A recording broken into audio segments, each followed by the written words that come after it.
Hola a todos y todas, bienvenidos a otro capítulo de Hablando Lata. Estamos con Reinaldo en esta tarde y contamos con un invitado especial. Tenemos el gusto de tener con nosotros a un compañero viejo militante de sectores obreros y de izquierda, con nosotros Carlos Amaya. Bienvenido, Carlos. Buenas tardes, muchas gracias por la invitación y por participar en este podcast. Nos emociona mucho tener a Carlos porque Carlos tiene mucho conocimiento, trayectoria. Mucho conocimiento histórico sobre el movimiento obrero y bueno, precisamente hoy queremos hablar de eso, de el 1 de mayo, dar un poquito de marco, qué es lo que se celebra hoy y también ponerlo en contexto, sobre todo con la situación actual. Sí, ya que hoy es una fecha especial, ¿verdad? Claro, ustedes van a ver el video dentro de Cuando lo editemos, como en cuando una lo semana. editemos, le arreglamos ahí algunos detalles y lo podemos subir, ¿verdad? Pero ya que estamos aquí y vamos a hablar sobre el 1 de mayo, antes que todo, ¿verdad?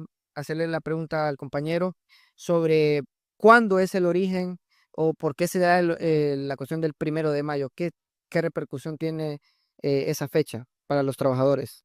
Bueno, yo creo que podríamos citar distintas fechas cronológicas que se fueron dando, hablar de los mártires de Chicago, hablar de las resoluciones de la Internacional Socialista sobre cuándo se propuso que se empezara a conmemorar el 1 de mayo, pero creo que lo más importante aquí para ver es que a lo largo del siglo XIX la clase obrera había alcanzado una fuerza bastante considerable, tanto gremial como política, a pesar de que todavía seguía teniendo enormes falta de derechos, de conquistas, etcétera. Por ejemplo, lo más importante que trascendió de esa época, el trabajo de 8 horas. La jornada de 8 horas no existía y la necesidad de luchar por esos derechos, esas conquistas, y en particular la jornada de 8 horas, es lo que motivaba las principales luchas en todo el mundo.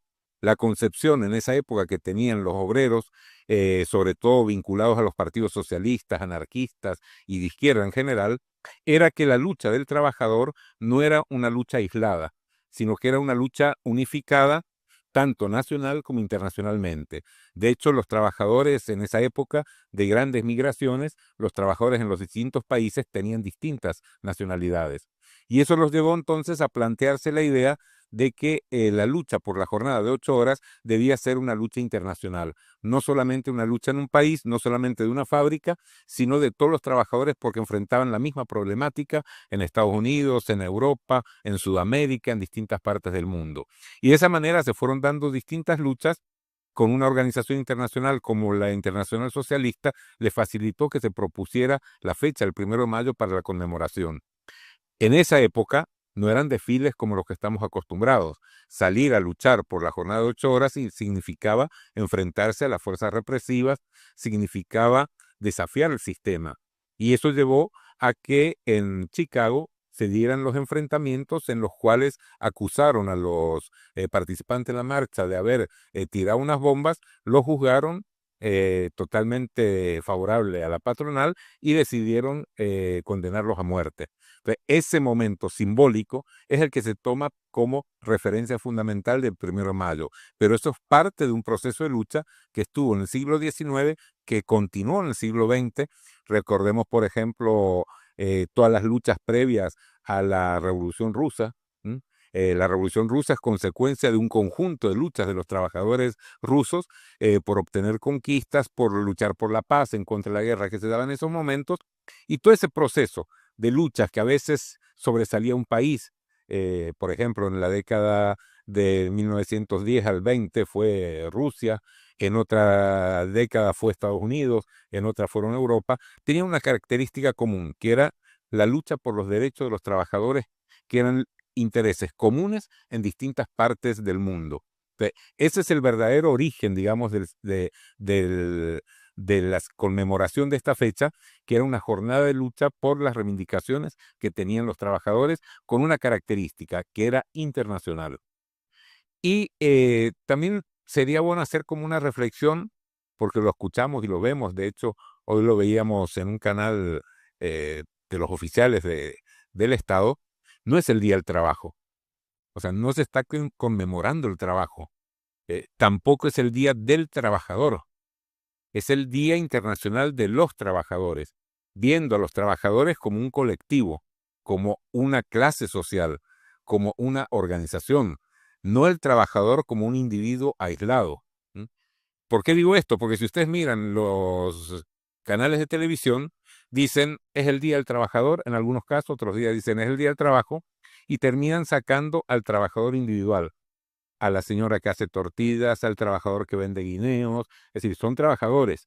Pero la idea de esta fecha es que esos trabajadores individuales, para que puedan llevar adelante su lucha, tienen que unificarse, tienen que organizarse y dar una pelea nacional, gremial primero, nacional después e internacional, para que puedan obtener triunfo. Carlos, y con algo que decía ahí, qué importante este tema, y no desde el punto de vista de todas las autopercepciones actuales, sino realmente de la valoración y la identidad de clase, porque justamente en algún momento hablamos de eso a veces, que es como, bueno, la clase obrera se utiliza muchas veces como un término vacío en la actualidad, no entendiendo que cuando decimos clase obrera nos referimos a una clase social, porque ahora nos tienen acostumbrados a hablar de la clase media baja, etcétera, pero estos conceptos no terminan de ubicarnos a dónde estamos realmente, porque un obrero termina sintiéndose clase media alta, pero sigue siendo obrero, ¿no?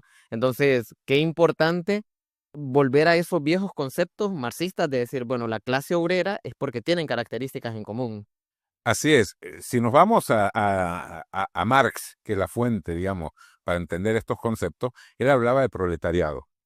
¿Y cuál es el significado de proletariado?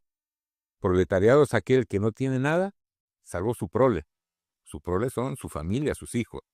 Bajo ese concepto, evidentemente, el proletariado, la clase obrera, son todos aquellos que no tienen nada, salvo su fuerza de trabajo, y que la venden al dueño de los medios de producción. ¿Eso qué significa?